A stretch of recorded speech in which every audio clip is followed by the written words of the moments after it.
de revenir au bon sens. Quand le Conseil communautaire a été convoqué pour débattre de l'opportunité de réaliser le Palais des Congrès, de nombreuses voix s'étaient alors élevées pour dire stop. Pour ma part, je vais présenter une suite.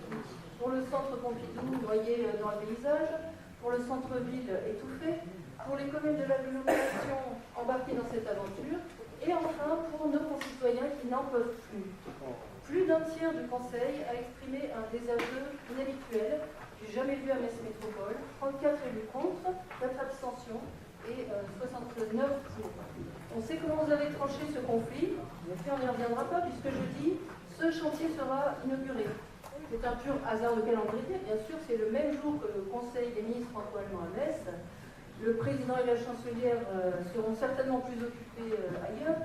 C'est donc Emmanuel Valls que vous tendrez la truelle et le béton pour sceller la première pierre. À votre place, je ne serai pas tranquille pour le Palais des Congrès, avec un tel parrainage.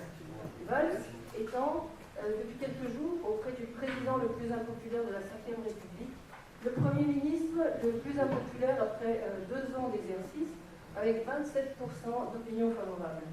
La bonne fée que vous avez donc choisie pour se pencher sur votre Palais des Congrès finira-t-elle aussi bas que celle qui a inauguré votre très cher bus diesel Métis, Jean-Marc Ayrault, qui a fini lui à 16%. C'est tout un symbole finalement pour cette discussion budgétaire, tant Métis, Palais des Congrès sont emblématiques des mauvais choix qui grèvent lourdement les finances de notre agglomération. Alors j'évacue par avance, vous voyez, j'avais écrit, mais on n'est jamais mieux servi parce qu'on entend directement la réponse de votre vice-président aux finances qui nous avait déjà dit en substance, circuler, il n'y a rien à voir, le mec c'est là, et revenir sur le Palais des Congrès nous coûterait de l'argent, certes. Mais si on ne regarde jamais dans le rétroviseur pour en tirer des informations, la conduite devient assez risquée, elle frôle la fuite en avant. D'autant plus inquiétante que si nous n'avons pas le droit de rappeler le passé pour éclairer les difficultés actuelles, les accidents de parcours du budget du Métis par exemple, nous n'avons pas non plus voix au chapitre pour proposer de changer de direction, de mettre la pédale douce. Aucune concertation dans les commissions thématiques pour proposer des pistes d'économie comme cela avait été fait avant. Aucune alternative finalement dans votre choix qui est déjà arrêté, augmenter la fiscalité. Alors puisque vous n'entendez pas de critique, eh bien je vais protester. Protester contre ce budget que vous présentez en hausse avec une inconscience assez incroyable. C'est pas de notre faute. C'est l'État qui serre la vis. C'est une catastrophe naturelle. C'est la crise, c'est la frilosité de Jean-Marie Roche, c'est l'égoïsme de nos voisins du nord de l'Aglo qui ne veulent pas partager. Enfin, c'est si peu de choses. Un petit point de fiscalité. Les ménages de l'agglomération nous doivent bien ça, on va leur offrir un palais quand même. Les entrepreneurs comprendront, ils n'en sont pas après.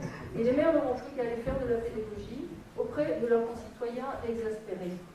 Parce que finalement, c'est peut-être alarmiste, mais c'est la réalité. Un point de fiscalité, c'est 9,92% d'augmentation. Pour la taxe d'habitation, c'est plus 91,74% de taxes foncières. Ce sont des réalités comme les 45 euros par foyer qui ont été évoqués comme si c'était une bagatelle. Moi j'ai déjà tellement entendu ça dans d'autres collectivités, notamment à la région Lorraine, où on nous disait c'est un paquet de cigarettes, c'est une place de cinéma. Est-ce que vous ne comprenez pas que nos concitoyens n'en peuvent plus de ces strates de notre millefeuille qui se servent chacune à leur façon et à leur tour? Nous protestons aussi ce soir contre vos choix démesurés et inopportuns qui se confirment dans le nouveau PPI, on en a parlé tout à l'heure. Lors du débat d'orientation budgétaire, nous avons été plusieurs à vous demander de ralentir le rythme de certaines dépenses. Oui, nous avons proposé aussi de concentrer notre action sur les compétences de notre agglomération, ça changerait. Et j'ai même été frappée d'entendre une de vos nouvelles opposantes vous lancer « On ne peut pas tromper les gens éternellement ». Quel désaveu, Monsieur le Président, de la part de ceux qui vous ont fait élire et qui parfois sont même du même bord que vous. Les propositions du Front National ont été balayées avec mépris comme, je cite, instillant un venin populiste, foulant, extrêmement pénible pour le maire de Metz, dénigrement dans une période où il faudrait être unis selon vous-même, c'est tellement facile. Monsieur le Président, comme certains ont la mémoire courte dans ce Conseil, je ne sais pas si vous vous souvenez du Conseil communautaire de décembre 2015. C'était juste le lendemain du second tour des régionales, où le système en place avait été si chaud. vous avez finalement gardé la main au prix d'une compromission totale des politiques. Que n'a-t-on pas entendu ce soir, là, sur votre quête existentielle pour tenter de comprendre la crise d'identité des électeurs FN et des abstentionnistes? Il y avait urgence absolue selon Dominique Gros, nécessité pour une autre élue de faire un examen de conscience pour répondre à cette perte de confiance, et enfin, appel à la sobriété fiscale parce que, je cite encore, il ne faut pas faire le jeu du FN. S'il fallait illustrer la pédagogie du vote FN, ces propos valent de l'or. Mais ces bonnes intentions n'ont pas duré plus longtemps que l'installation du nouveau conseil régional à Strasbourg. Le naturel revient au galop et les vieilles recettes avec. Metz Métropole ne peut pas s'endetter plus. Je rappelle que notre capacité de désendettement atteint 14 ans et 8 mois. Or, 15 ans marque le seuil du surendettement. Il était urgent de renverser la vapeur. Une autre de vos recettes a déjà été largement votée l'an dernier, notamment l'augmentation des tarifs, l'augmentation de certaines taxes, ça a été cité. Pour vous, c'est donc tout à fait naturel d'en venir à augmenter les impôts.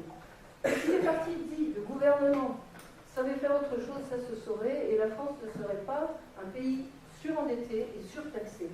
Mais le plus choquant pour nos concitoyens est quand même de voir le président de Metz Métropole, qui veut incarner la droite et le centre, main dans la main avec le maire de Metz socialiste, pour aller fouiller dans la poche des contribuables, qui eux sont amenés tous les jours à faire des choix, parce qu'ils n'ont pas le choix. Merci madame. J'ai presque fini. Plus 6 millions d'impôts seront donc prélevés en plus cette année, et on entend réclamer une nouvelle taxe de transport expérimentale pour les grands estiens, les grands orientaux, je ne sais pas comment il faut le dire, c'est vraiment surréaliste. Changer de politique devient urgent, et c'est possible, comme l'a confirmé un débat télévisé très intéressant et récent sur Public Sénat, sur le thème « Le Front National en passe de réussir sa gestion municipale ». Il y a ici en France beaucoup de maires qui sont très soucieux des deniers publics et très soucieux d'un développement raisonné. Je crois qu'il faudrait imiter ce comportement. Parce que nos citoyens ne sont pas des moutons qu'on peut tondre à volonté.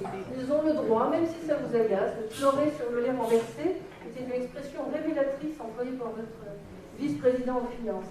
Mais ils ont surtout le droit, peut-être même le devoir, de renvoyer les auteurs de ce gâchis. Beaucoup l'ont compris en 2015, élections européennes, élections régionales. Et nous avons la certitude que l'arrogance, dont on a encore vu quelques spécimens tout à l'heure de ces serial taxeurs de Metz Métropole, va motiver nos concitoyens qui s'abstenaient ou qui votaient encore pour l'UMPS à se tourner eux aussi vers le Front National.